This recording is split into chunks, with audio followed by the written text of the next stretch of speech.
ప్రభునందు ప్రియులారా, మన ప్రభు అయిన యేసుక్రీస్తు నామములో మీ అందరికి కూడా వందనాలు. అందరికీ పేరు పేరున వందనాలు తెలియజేస్తున్నాను. దేవుడు మనల్ని దీవించి ఆశీర్వదించి మరొక విశ్రాంతి దినంలోకి ప్రవేశపెట్టిన దాన్ని బట్టి దేవుడికి ప్రత్యేకమైన వందనాలు కూడా తెలియజేస్తున్నాను. అందరూ కూడా వాక్యాన్ని జాగ్రత్తగా చూడండి, వినండి. అందరూ కూడా బైబిల్ తీసి నోట్స్ తీసుకొని చెప్పేది అంశాన్ని జాగ్రత్త రాసుకొని ఇంటికి వెళ్ళిన తర్వాత మళ్ళీ దాన్ని మీరు ధ్యానం చేసినట్లయితే అదే వాక్యంలోంచి దేవుడు కొత్త కొత్త విషయాలు మనకు దేవుడు బయలుపరుస్తాడు. కాబట్టి మీకు అందరికి కూడా మరొకసారి వందనాలు తెలియజేస్తున్నాను. దేవుని వాక్యం చూద్దాం. ఈరోజు అంశం ఏంటంటే మానలేదు. ఏంటి ఈరోజు అంశం ఏంటి? పేరు ఏంటంటే మానలేదు. ఒక గాయం మానలేదనుకోండి, గాయం మానలేదండి ఇంకా అంటాం. ఒక చెడ్డ అలవాటు ఇంకా మానలేదు అని చెప్తాం. అలాగే పరిశుద్ధ గ్రంథములో కొన్ని మాటలు ఉన్నాయి.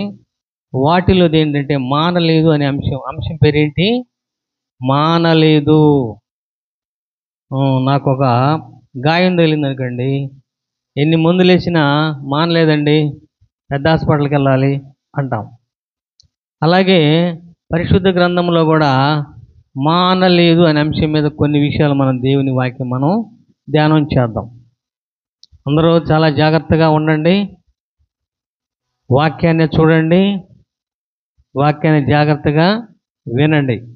చూడండి, హెజెస్కేలు గ్రంథము 20వ అధ్యాయము 8వ వచనంలో కొన్ని మాటలు ఉన్నాయి. ప్రవక్త అయినటువంటి హెజెస్కేలు రాసినటువంటి హెజెస్కేలు గ్రంథము 20వ అధ్యాయము 8వ వచనంలో కొన్ని మాటలు ఉన్నాయి. మీరు చదివి వినిపించవలసింది మనం చేస్తున్నాం. మొగ్గు తీసుకోండి, చదవండి. చదువుతారా? 20వ అధ్యాయము 8వ వచనము.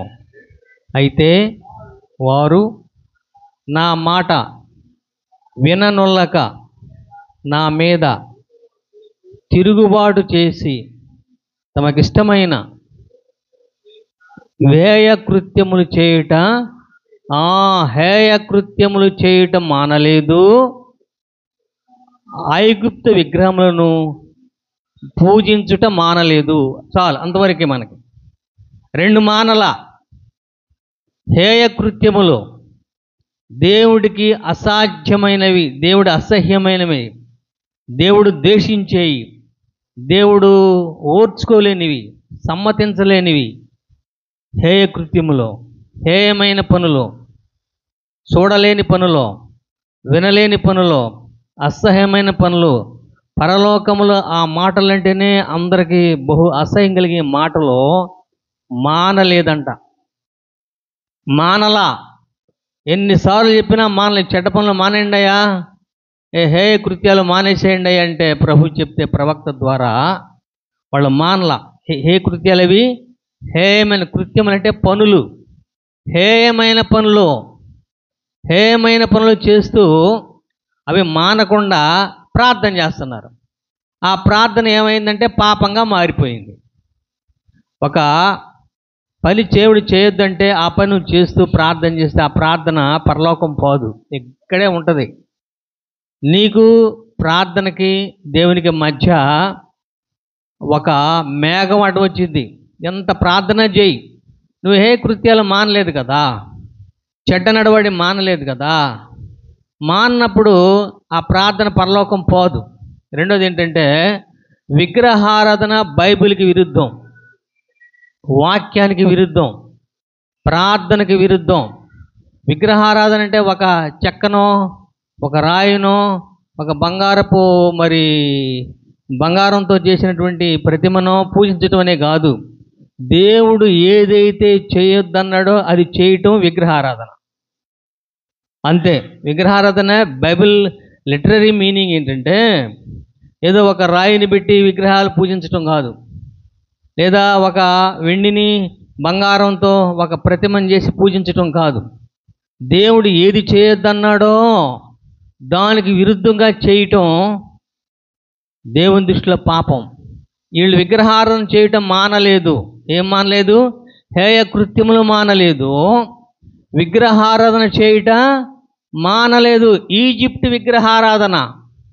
ఈజిప్టు అంటే లోకం, ఈజిప్ట్ అంటే చీకటి, ఈజిప్ట్ అంటే చీకటి, పాపం, పాపముతో చేయబడిన విగ్రహారాధన వాళ్ళు మానల. ఎన్ని మానలేదు ఒకసారి చెప్పండి. హే కృత్యములు మానలేదు. రెండవది విగ్రహారాధన మానల. మానకుండా ప్రార్థన చేస్తున్నారు. ఎంత ప్రార్థన చేసినా ఆ ప్రార్థన పరలోకం పోలేదు కదా, ఈ వాకిలి దాటి పైకి పోలా. మనం దేవుడు ఏదైతే చెప్పాడో దాన్ని మనం మానకుండా మనం ప్రార్థన చేస్తే మన ప్రార్థన పవిత్రపరచబడదు, పరలోకం పోదు. దేవుడి యొక్క కన్నీళ్లు కదల్చబడవు, దేవుని పాదాల దగ్గర పోదు. కనుక అపారమైనటువంటి ఘోరమైనటువంటి పాపాలు రెండు ఉన్నాయి. హే కృత్యములు, రెండవది ఏ విగ్రహారాధన? ఈజిప్ట్ విగ్రహారాధన. ఈజిప్టు విగ్రహారాధనకి ప్రసిద్ధి. విగ్రహారాధన అంటే ఏంటి? మనం అనుకుంటాం కదా, ఒక దేవతను పూజించటం, లేకపోతే ఒక రాయిని పూజించటం, ఒక ప్రతిమను పూజించటం విగ్రహారాధన అనుకుంటాం. అది కాదు. వాక్యంలో ఏం చెప్పిందంటే, దేవుడు ఏది చెయ్యొద్దనేదో దాని విరుద్ధంగా చేస్తే అది విగ్రహారాధన. విగ్రహారాధన అంటే మీనింగ్ ఏం తెలుసా? ఒక ప్రతిమను పూజించటమే కాదు, దేవుడు ఏదైతే చేయొద్దన్నాడో దానికి విరుద్ధంగా చేయటమే విగ్రహారాధన. రెండు పనులు చేస్తున్నారు వీళ్ళు. ఒకటేంటి? హే కృత్యములు, ఎన్నిసార్లు చెప్పినా మానలా. రెండోది ఏం మానలేదు? ఈజిప్ట్ విగ్రహారాధన మారలేదు. ఒకసారి అడుగుతాను, మీ అందరూ నాకు చెప్పాలి. ఏం మానలేదు? హే కృత్యములు మానలా. ఎన్నిసార్లు చెప్పినా 24/7 360 days 360 రోజులు దేవుడు చెప్తున్నాడు హే కృత్యాలు మానండి అయ్యా, మానండి అయ్యా, మానండి. ఇవి మీకు సరిపోవు, మీ నామానికి నామానికి అవమానం, మీకు అవమానం తెస్తాయి ఇవి అంటే వ్యతిరేకంగా చేస్తున్నారంట. మానిన అనుభవం లేదు. మానటానికి ప్రయత్నం చేసిన వాళ్ళు కారు, మానటామని ప్రభు దగ్గర విజ్ఞాపన చేసిన వాళ్ళు కూడా కారు. కనుక హే కృత్యములు మానలేదు, ఈజిప్ట్ విగ్రహారాధన మానలేదు. నీ జీవితంలో గుర్తుపెట్టుకోండి, ప్రతి ఒక్కరు కూడా ఎగ్జామ్ చేసుకోవాలి. నీ జీవితంలో దేవుడు ఏది మానేయమన్నాడో దాన్ని నువ్వు మానేయకుండా చేసే ప్రతి ప్రార్థన దేవుడు అంగీకరించడం. ఆ ప్రార్థన చేయటం కంటే కూడా మౌనంగా ఉండటం మంచిది. కనుక మానలేని పనులు రెండు ఉన్నాయి. ఒకటేంటి? హే కృత్యములో, అంత హేమే, అసహ్యమే. ఈజిప్ట్లో విగ్రహాలు ఎక్కువ, విగ్రహారాధన ఎక్కువ. సూర్య దేవాలయమే ఉంది. సూర్యుడిని దేవాలయంగా ఒక దేవాలయంలో సూర్యుడి యొక్క ప్రతిమ పెట్టారు. నాశనపురము అన్నారు దాన్ని, నాశన పట్టణము. ఆ పట్టణంలో సూర్య ప్రతిబింబాన్ని మనకు కనిపిస్తున్నాడు కదా, సూర్యుడు యొక్క ప్రతిబింబాన్ని పెట్టి ఈజిప్ట్ వాళ్ళు విగ్రహారాధన చేస్తారు. ఆ విగ్రహారాధన చేయదా నీతిస్తురుని యేసుక్రీస్తునే పూజించాలి, యేసుక్రీస్తు సృష్టించినటువంటి సూర్యుని పూజించకూడదని చెబితే వాళ్ళు విరుద్ధంగా ఈజిప్ట్ దేశంలో సూర్య విగ్రహాన్ని, సూర్య దేవాలయాన్ని పెట్టుకొని పూజిస్తున్నారు. మానేయమన్నాడు, మానరా. కనుక రెండు మానలేదు. ఒకటి ఏంటంటే హే కృత్యములు మానలేదు, ఈజిప్ట్ విగ్రహారాధన మారలేదు. ఒక స్త్రీ అంట, పాపాత్మురాలైన స్త్రీ. ఏ స్త్రీ ఆమె? ఆ ఊర్లో పాపాత్ముల స్త్రీ పశ్చాత్తాపడి తన పాపాలు తెలుసుకొని కన్నీళ్లు విడుస్తూ యేసుప్రభు ఒక సహోదరుడి ఇంట్లోకి వస్తే భోజనం చేస్తుంటే ఆయన భోజనం చేసిన తర్వాత వచ్చి కన్నీళ్లతో పాదాలు శుభ్రంగా కడిగి, దేంతో కడిగింది? కన్నీళ్లతో, చెమ్ముతో కాదు, నీళ్లతో కాదు, శుభ్రంగా కడిగి తల వెంట్రుకలతో శుభ్రంగా తుడిసి, టవలతో కాదు, తల వెంట్రుకలు తుడిసి ఆయన పాదాలు ముద్దు పెట్టుకుందంట. ముద్దు పెట్టుకోవటం మానలా. ఎవరి పాదాలు అవి? యేసుక్రీస్తు యొక్క పాదాలు, పరిశుద్ధమైన పాదాలు, పవిత్రమైన ముద్దులతో ఒక పాపాత్మురాలైన స్త్రీ ముద్దు పెట్టుకోవటం మానలా. ఎవరి పాదాలు అవి? యేసుక్రీస్తు ప్రార్థన. లూకా సువార్త 7వ అధ్యాయము 45వ వచనం చూద్దాం. ఒక వ్యక్తి మానలేనిటువంటి విషయాలు కొన్ని ఉన్నాయి చూడండి. లూకా సువార్త 7వ అధ్యాయము 45వ వచనములో, నీవు నన్ను ముద్దు పెట్టుకొనలేదు గాని నేను లోపలికి వచ్చినప్పటి నుండి ఈమె నా పాదములు ముద్దు పెట్టుకునుట మానలేదో. ఎంత కన్నీళ్లు విడిచిందో. యేసు ప్రభువుని ఇంటికి పిలిచిన ఆయన యేసు ప్రభుకి ముద్దు పెట్టలా, నీళ్ళు ఇవ్వాలి. యూదుల చట్టం ఏంటంటే, యూదుల ఒక పద్ధతి ఉంది, ఒక మర్యాద ఉంది. ఎవరైనా ఒక గెస్ట్ వస్తే నీళ్ళు ఇస్తారు. నీళ్ళతో శుభ్రంగా అక్కడ కాళ్ళు చేతులు శుభ్రంగా కడుక్కున్న తర్వాత లోపలికి పంపిస్తారు. ఇక్కడ యేసు ప్రభువుని ఆహ్వానించినటువంటి ఈ సహోదరుడు యేసు ప్రభుకి నీళ్ళు ఇవ్వలా, టవలా ఇవ్వలా, యేసయ్య పాదాలు శుభ్రం తుడుచుకోమని అనలా. అంతెందుకు, మనం ఎవరన్నా ఇంటికి వెళ్తే ముందు శుభ్రంగా కాళ్ళు కడుక్కొని కాళ్ళు తుడుచుకొని లోపలికి వెళ్తాం. అది యూదుల చట్టం, యూదుల మర్యాద, యూదుల గౌరవం. అలాగే యేసు ప్రభువుని ఆహ్వానించిన ఈ సహోదరుడు యేసు ప్రభుకు నీళ్ళు ఇవ్వలేదు, ఆయన కాళ్ళు కడుక్కోమని లేదు, ఆయన పాదాల ముద్దు పెట్టుకోను లేదు, ఆయన హగ్గు చేసుకోవాలా, కౌగులించుకోవాలా.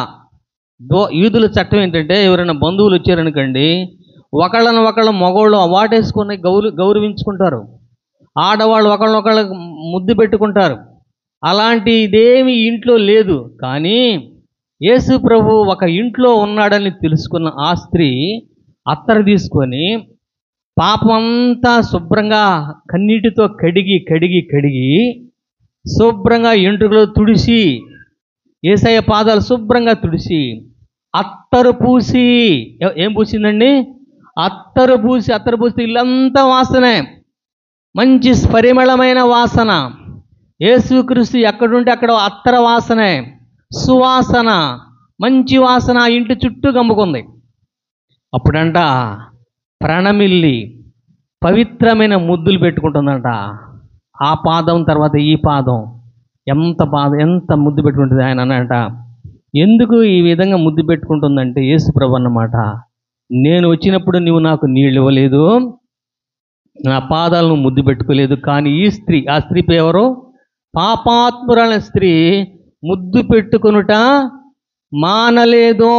ఇది 3వ మానలేదనే అంశం. మొట్టమొదటిది హే కృత్యములు మానలేదు, 2వది ఈజిప్ట్ విగ్రహారాధన మానలేదు, 3వది ఒక పాపాత్మురాల స్త్రీ యేసయ్య పాదాలను ముద్దు పెట్టుకోవటం మానలేదు.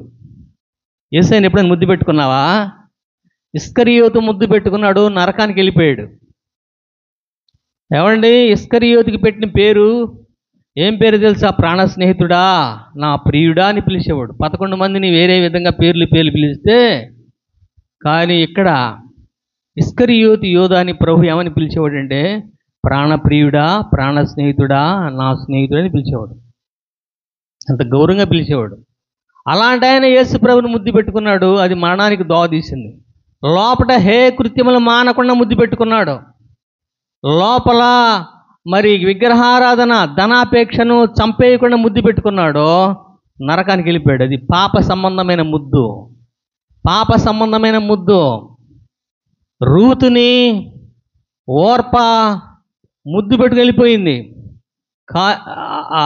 నయోమిని ఓర్ప ముద్దు పెట్టి వెళ్ళిపోయింది. కానీ రూతు ముద్దు పెట్టుకుని హత్తుకుంది. అలాగే ఇక్కడ ఈమె యేసు ప్రభుని ఎంత ముద్దు పెట్టుకుందంటే, యేసు శరీరం మొత్తం ఆ ముద్దులే. ఇవి ఏ ముద్దులంటే పవిత్రమైన పరిశుద్ధమైన ముద్దులు. పౌలు రాస్తాడు పత్రికలో, సంఘములన్నీ మీకు పవిత్రమైన ముద్దులు పెట్టుకోండి ఒకళ్ళు అన్నారు. ఏ ముద్దులు పెట్టుకోవాలి? పవిత్రమైన క్రీస్తు ముద్దులు, పరలోక ముద్దులు. తండ్రి తప్పిపోయిన తన కుమారుడు వస్తే మెడ మీద పడి ముద్దులు పెట్టుకుంటే ఆ ముద్దులు మానలేదంట. తండ్రి ఆస్తిని చేయకూడని వ్యాపారం చేసి మొత్తం సర్వనాశనం చేసినప్పుడు చిన్న కుమారుడు వస్తే, చింపిరి గుడ్డలతో వస్తే, నీళ్లు లేక అసహ్యంగా వస్తే తండ్రి మెడ మీద పడి ముద్దులు పెట్టుకున్నాడంట. అది పవిత్రమైన ముద్దులు. ఆ ముద్దులు పెట్టుట మానలేదు. యేసుక్రీస్తు నిన్ను ముద్దు పెట్టుకుంటున్నాడు, నన్ను ముద్దు పెట్టుకుంటున్నాడు. ఆయన ముద్దులు పెట్టుకోవటం మానలేదు. ఈ పాపాత్మురాల స్త్రీ యేసయ్యని ముద్దులు పెట్టుకోవటం ఎన్నో వాళ్ళిళ్ళు? మూడో అంశం. మొట్టమొదటి హే కృత్యములో, రెండవది ఈజిప్టు విగ్రహారాధన, మూడవది పాపాత్మురాల స్త్రీ యొక్క ముద్దులు మానల. నీ జీవితంలో బైబిల్ ఓపెన్ చేయనప్పుడు, బైబిల్ ఓపెన్ చేస్తూ బైబిల్ని ముద్దు పెట్టుకో, ప్రార్థన చేసుకో. ఎంత గొప్ప మాట! ఉదయం అంతే పుస్తకాలు ఓపెన్ చేసేటప్పుడు ప్రార్థన చేసుకో, బైబిల్ని ముద్దు పెట్టుకో, పరిశుద్ధమైన ముద్దు. ఇక్కడ పాపాత్మురాల స్త్రీ యేసయ్య పాదాలు ముద్దు పెట్టుకోవటం మానల. ఎట్టి పరిస్థితులు. ఎంతమంది ఇప్పుడు చెప్పండి? ముగ్గురు. నాలుగవని చూద్దాం.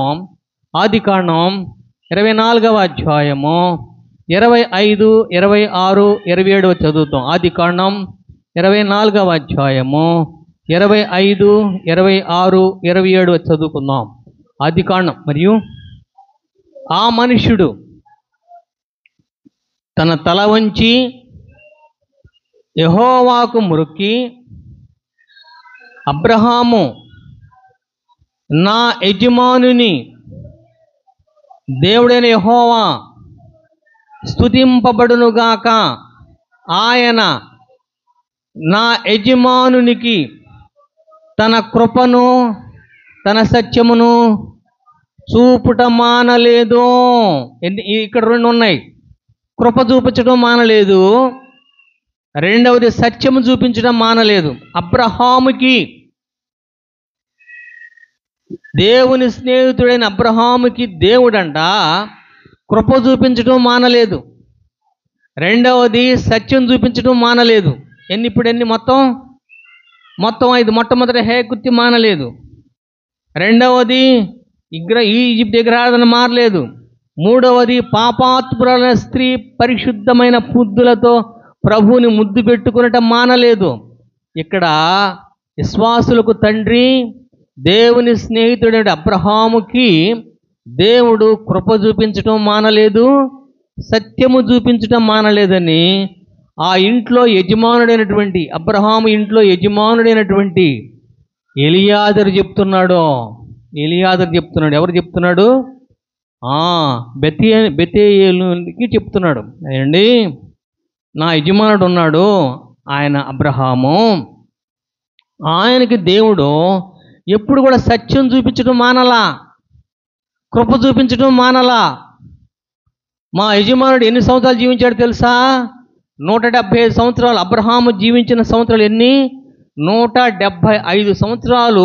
ఎప్పుడు ప్రతిరోజు దేవుడు తన స్నేహితుడి అబ్రహాముకి సత్యమైన దేవుని వాక్యం చూపించడం మానాల. ఒకసారి బైబిల్ చదవంగానే మనం అనుకుంటాం కదా, చాలే అనుకుంటాం. అబ్రహాము జీవించిన సంవత్సరాలు ఎన్ని? అదే ఆదికాండం 25వ అధ్యాయం 7వ చదవండి. అదే ఆదికాండం 25వ అధ్యాయం 7వ వచనము. అబ్రహాము బ్రతికిన సంవత్సరములు 175 సంవత్సరములు. ఎంత? తర్వాత ఇంకో మాట, అబ్రహాము నిండు వృద్ధాప్యము, మంచివాడై మంచి ముసలితనమున ప్రాణం విడిచి మంచి వృద్ధాప్యం అని కూడా దేవుడు దీవించాడు. కృప చూపించడం అంటే కనికరం చూపించడం. దేవుడు మనం దేవుడిని ఏం అడుగుతావో అది మనకి ఇవ్వటం. స్నేహితుడు కదా అబ్రహాము, దేవుని స్నేహితుడు. అబ్రహాం ప్రతిదీ అడిగాడు, నాకు ఆ దీవిని ప్రభువా, నాకు ఈ దీవిని ప్రభువా, నా బిడ్డని ఈ విధంగా దీవించు, నా బిడ్డ ఇస్సాకుని ఇలా దీవించు ప్రభువా, నా గర్భాన్ని పుట్టి సంతానాన్ని అభివృద్ధిపరచు ప్రభువా అని అడిగితే కృప చూపించడం మానలేదంట. కృప చూపించడం మానలా. సహోదరుడా, దేవుడు కృపామయుడు, దయామయుడు. ఎట్టి పరిస్థితుల్లో ఎన్ని సంవత్సరాలు మానలేదు? 175 సంవత్సరాలు దేవుడు అబ్రహాముకి కృప చూపించడం మానలేదు. గుర్తుపెట్టుకోవాలి. అందరిని అడుగుతాను, ఎన్ని సంవత్సరాలు? 175 సంవత్సరాలు ఏమి చూపించడం మానలేదు? కృప చూపించడం మానలే. కృప అంటే దీవించడం మానలా. దేవుడు అబ్రహామును దీవించడం మానలా. దేవుడు ఒక వస్తువు ఇస్తే అనుకుంటారు కదా, దేవుడు కొన్ని ఇచ్చినప్పుడు ఇక వీళ్ళే మనకేం ఇవ్వలే, యేసు ప్రభు ఈ దీవెనలే ఇస్తాడులే అని అనుకోవటం వాక్యానికి విరుద్ధం. దేవుడు ఎప్పుడు ఇస్తూనే ఉంటాడు. ఒక ద్వారం ఓపెన్ చేశాడంటే దేవుడు, ఒక దీవెని యొక్క గదిని దేవుడు ఓపెన్ చేశాడంటే దాన్ని మూసే అధికారం ఎవరికి లేదు, దాన్ని తెరిచే అధికారం ఎవరికి లేదు, ఒక్క దేవుడు ప్రభువుకే ఉన్నది. అలాగే దీవెన కృప చూపించడం అంటే దీవించడం మానల అబ్రహాము ఎన్ని సంవత్సరాలు? 170 సంవత్సరాలు దీవిస్తూ వృద్ధాప్యాన్ని కూడా దీవించాడు. ఆఖరికి వృద్ధాప్యాన్ని దేవుడు దీవించాడు. వృద్ధాప్యం అంటే ముసలితనంలో ఎంతమంది అయితే అబ్రహాముకు పరిచర్య చేస్తున్నారో, అబ్రహాము దీవించిన దీవెనలన్నీ పరిచర్య చేసిన వాళ్ళందరికీ వచ్చేసినాయి. అబ్రహాము ఎంత గొప్ప ఆశీర్వించబడినవాడు, దేవుడు ఎంత కృప కలిగిన వాడండి. కృప చూపించడం మానడు దేవుడు, దీవించటం మానడు దేవుడు. నువ్వు అడిగినా అడక్కపోయినా దేవుడు నీ ఎడల కృప చూపిస్తాడు. కొంతమంది అనుకుంటారు కదా, ఆ ఇంటిని దేవుడు దీవించాడు, ఆ సహోదరుని దేవుడు దీవించాడు, లేదా ఆ పాస్టర్ గారిని దేవుని దీవించాడు, ఇక కొన్నాళ్ళ తర్వాత దేవుడు దీవించడం ఆపేసాడు అనుకోవటం వాక్యానికి విరుద్ధం. దేవుడు దీవించాడు అంటే దాన్ని ఎవరు ఆపరు. కృప చూపించుట రాసిన మాట ఏంటి? మానలేదు. ఏం మానలేదు? కృప చూపించడం మానలేదు. రెండవది సత్యము చూపించడం మానలేదు. సత్యం అంటే వాక్యం బైబిల్. మనకి ఈరోజు బైబిల్ 66 పుస్తకాల సారాంశం మనం చదువుకుంటాం, అంతే కదా. బైబిల్ ఓపెన్ చేయగానే ఎన్ని పుస్తకాలతో కనిపిస్తాయి? 66 పుస్తకాలు కనిపిస్తాయి. కానీ ఆ రోజుల్లో దేవుడు అబ్రహాముకి 66 పుస్తకాలు చదివించాడంట. 66 పుస్తకాల్లో ఉన్న సారాంశం మొత్తం చదివించాడంట. సత్యము అంటే వాక్యం అంటే యేసుక్రీస్తు మరియమ్మ గర్భాన ఎలా పుడతాడు, యేసుక్రీస్తు 33 సంవత్సరాలు ఎలా జీవిస్తాడో, యేసుక్రీస్తు సిలువలో ఎలా మరణిస్తాడో, యేసుక్రీస్తు సిలువ వేయబడి తిరిగి ఎలా లేస్తాడు, యేసు ప్రభు మళ్ళీ మహిమలు ఎలా ప్రవేశిస్తాడు, ఇబ్బంది అయిన కొలిమిలో దేవుడు ఏ విధంగా కాల్తాడో, దేవుడు లోకాన్ని ఏ విధంగా రక్షిస్తాడన్న విషయాన్ని దేవుడు ప్రతిరోజు చెప్పటం మానలేదు. ఎన్ని సంవత్సరాలు చెప్పాడు? 175 సంవత్సరాలు. ఎవరికి చెప్పాడు? విశ్వాసులకు తండ్రి అబ్రహాముకు చెప్పాడు. నీకు చెప్తాడు. బైబిల్ మొత్తం అబ్రహాము ఇంట్లోనే ఉన్నది, ఇంకెక్కడో లేదు. బైబిల్ మొత్తం సత్యం అంటే వాక్యం అంటే యేసుక్రీస్తు లేకుండా అబ్రహాము ఏ పని చేయడులా. నేర్పాడు ప్రభు, నేర్పటం మానలేదు, సత్యం చెప్పటం మానలేదు, దయ చూపించడం మానలేదు, దీవించడం మానలేదు. వృద్ధాప్యములో కూడా దేవుడు అబ్రహామును దీవించాడు. అందుకే మంచి వృద్ధాప్యమందు మృతి చెందెను. ఆయన వృద్ధాప్యములు ఎంత ఆశీర్వాదం ఉన్నది, ఆయన యొక్క ముసలితనం ఎంత ఆశీర్వాదం ఉన్నది. సహోదరుడా, దేవుడు మాననివి కొన్ని ఉన్నవి, లూసిఫర్ మాననివి కొన్ని ఉన్నాయి. లూసిఫర్ మానందేంటి? హే కృత్యములో. లూసిఫర్ మానందేంటి? విగ్రహారాధన. కానీ పాపాత్ముల స్త్రీ ప్రభువు ముద్దు పెట్టుకొని మానలేదు. అబ్రహాము ఇంట్లో దేవుడు అబ్రహాముకి క్రీస్తుని గురించి చెప్పకుండా రోజు లేదు. ప్రతిరోజు నీకు నాకు బైబిల్ కొంచెమే తెలుసు, కానీ అబ్రహాముకు బాగా తెలుసు. అబ్రహాము యేసుక్రీస్తుని గురించి బాగా ఎరుక. కారణం ఏంటంటే ప్రతిరోజు పాఠం చెబుతూనే ఉన్నాడు యేసుక్రీస్తు గురించి. దేవుడు అబ్రహాముకి పాఠాలు చెప్పటం మానలా. మీరు 10th క్లాస్ అవ్వగానే ఇంటర్మీడియట్కి వెళ్తారు, ఇంటర్మీడియట్ పాస్ అవ్వగానే డిగ్రీకి వెళ్తారు, డాక్టర్లు ఇంజనీర్లు అవుతారు. ఇక చదువుటూ మానేస్తారు. చదువు మీద శ్రద్ధ ఉండదు, చదువు మానేస్తారు. ఇక పెళ్ళి చేసుకుని సంసారాలు వీటి మీద ఉంటారు. కానీ అబ్రహాం అలా చేయలా. అబ్రహాము అదంతా పక్కన పెట్టి యేసయ్య చెప్పే ప్రతి మాట జాగ్రత్తగా వినటం మానలేదు, ప్రాక్టీస్ చేయటం మానలేదు. అన్నాడు అబ్రహాం రా అన్నాడు, వచ్చాడు, కూర్చున్నాడు. అబ్రహాముకు దేవుడు దయను చూపించటం మానలా, యేసయ్యని గురించి చెప్పటం మానలా. ప్రతిరోజు చెప్తూ ఉంటే అబ్రహాం నోట్స్ పెట్టి రాసుకునేవాడంట. మధ్యాహ్నం బైబిల్ చదువుతుంటే రాసిన మాట తెలుసా? అబ్రహాంకు ఒక నోట్స్ ఉందంట. ఆ నోట్స్లో పెన్ను తీసుకొని దేవుడు చెప్పే ప్రతి మాట రాస్తూ ఉన్నాడంట. రాయటం మానలేదు, చెప్పటం మానలా. మానుతున్నావా? కొంతమంది కొన్ని విషయాల్ని మానేశానండి, ప్రార్థన పాడటం మానేశానండి, ఉపవాసం ఉండటం మానేశానండి, పాటలు మాడటం మానేశానండి, వాక్యం చదవటం మానేశాను అంటాం. కానీ అబ్రహాం ఇప్పుడు ఆ ఇంట్లో ఆ మాట లేదు. అబ్రహామే కాదు, అబ్రహాము ఇంట్లో ఎంతో పని మనుషులు ఉన్నారు, వాళ్ళు కూడా దేవుడు చెప్పే పాఠాన్ని మానలేదు. నువ్వు మానేస్తున్నావా? ఒకవేళ మానేసావేమో వాటిని గుర్తు చేసుకొని మళ్ళీ ప్రాక్టీస్ చేయి. ప్రభు ఇంట్లో, అబ్రహాం ఇంట్లో ప్రతిరోజు దేవుడు ఉపాధ్యాయుడిగా, ఒక మాస్టర్గా వచ్చి ఎన్ని నేర్పాడు? కృప చూపించి కృప అనే పాఠం నేర్పాడు, సత్యం అనే పాఠం నేర్పాడు, ఆశీర్వాదం అనే పాఠాలు నేర్పితే అబ్రహాం ప్రతిరోజు నేర్చుకుంటూనే ఉన్నాడు. అబ్రహాం హృదయం నిండా వాక్యం ఉంది, నోట్స్లో లేదు, హృదయం నిండా వాక్యం ఉన్నది. అన్నాడంటే అబ్రహాము, ప్రభువా నోట్స్ రాసుకుంటే లేదా పెన్నుతో రాసుకుంటే, పేపర్ మీద రాసుకుంటే మర్చిపోతాను ప్రభువా, నీవే నా హృదయంలో రాయమన్నాడట.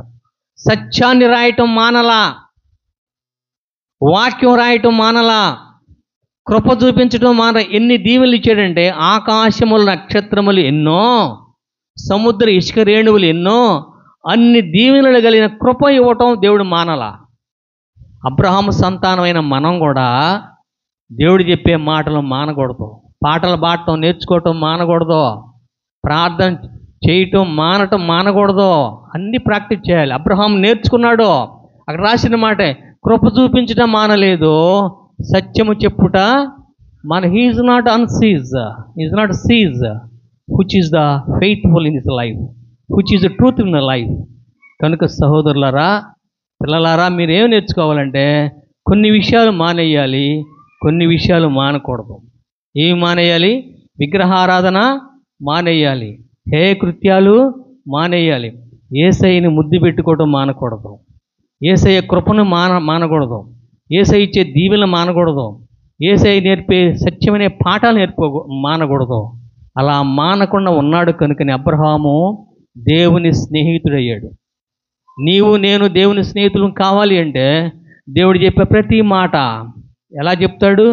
నువ్వు బైబిల్ ఓపెన్ చేయి, దేవుడు నీతో మాట్లాడతాడు, ఒక దైవ సేవకుల ద్వారా మాట్లాడతాడు, ఒక విజయాన్నయ్యతో మాట్లాడతాడు, పాస్టర్ గారితో మాట్లాడతాడు. అవి రాసిన ప్రతి మాట నువ్వు రాసుకోవాలి, అది నువ్వు అభ్యాసం. అలా చేసిన వాడు అబ్రహాం. అందుకే ఎన్ని సంవత్సరాల అనుభవం? 175 సంవత్సరాల అనుభవం ఉన్నది దేవుడికి, అబ్రహాముకి. ఏమి నేర్చుకోవటంలో? దేవుని పాఠాలు నేర్చుకోవటం. ఎక్కడ రాశాడో తెలుసు, ఎక్కడ రాసుకునే పాఠాలు చూడండి. సామెతల గ్రంథము 7వ అధ్యాయం 3వ వచనము ఎక్కడ రాసుకున్నాడో దేవుడు, ఎక్కడ రాయించాడో దేవుడు చూడండి ఒకసారి. సామెతల గ్రంథము 7వ అధ్యాయం 3వ వచనము, అబ్రహాముకు దేవుడు పెన్నుతో రాయలా, నీ వ్రేళ్లకు వాటిని కట్టుకునుము, నీ హృదయమును పలక మీద చెప్పాంట. అబ్రహాం తయా, అబ్రహాం నువ్వు నోట్స్ పెట్టి రాసుకుంటున్నావు, ఎన్ని నోట్స్ రాస్తావు, ఎన్ని నోట్స్లు రాస్తావు? అసలు నీ నోట్స్ నీ హృదయం నాకి అన్నాడట. హృదయం నుండి ఆది కాండము నుంచి ప్రకటన గ్రంథం వరకు మొత్తం రాసేసాడంట. ఎక్కడి నుంచి ఎక్కడికి? ఆది కాండము నుంచి ప్రకటన గ్రంథం, ఆది కాండం ఆది యందు నుండి ప్రకటన గ్రంథం ఆమేన్ అనే వరకు మొత్తం ఎక్కడ రాశాడు? అబ్రహాము యొక్క హృదయములో దేవుడే స్వయంగా రాశాడు. రాయటం మానలేదు, దీవించటం మానలేదు, అబ్రహాము దేవుణ్ణి ప్రేమించటము మానలేదు. ఆ పాపాత్ముల స్త్రీ యేసయ్య పాదాల ముద్దు పెట్టుకోవటము మానలేదు. కనుక ఇవి మానలేనివి కొన్ని ఉన్నవి, మానేవి కొన్ని ఉన్నాయి. లూసిఫర్ పాపం చేయటం ఈరోజు కూడా మానలా, విగ్రహారాధన చేయటం ఈరోజుకి మానలా, దేవుని మాట వినకుండా ఉండటం దానికి బాగా అలవాటైపోయింది. కనుక ఆ కోవకు మనం చెందకూడదు, అబ్రహాము కుటుంబంలోకి మనం చెందాలి. దేవుడి చిన్న వాక్యాన్ని దీవించి ఆశీర్వదించిన గాక ప్రార్థన చేస్తాం. పరిశుద్ధుడా, కృపగల దేవా, నీ వందనాలు. అబ్రహాము నీ యొక్క మాటలు విని ప్రభువా, నీ సత్యాన్ని, నీ యొక్క కృపని రాసుకోవటం ఏ విధంగా మానలేదో మేము కూడా మా జీవితాంతం కూడా వృద్ధాప్యం వచ్చేంతవరకు అబ్రహాము ఈ విధంగా 170 సంవత్సరాలు ఈ వాక్యాన్ని దాచిపెట్టుకున్నాడు, నేను పవిత్ర ముద్దులతో ముద్దు పెట్టుకున్నాడు. ఆ కృప మా అందరికి దయచేయమని యేసుక్రీస్తు పరిశుద్ధ నామములో ప్రార్థించి అడిగి వేడుకుంటున్నాం తండ్రి. ఆమేన్.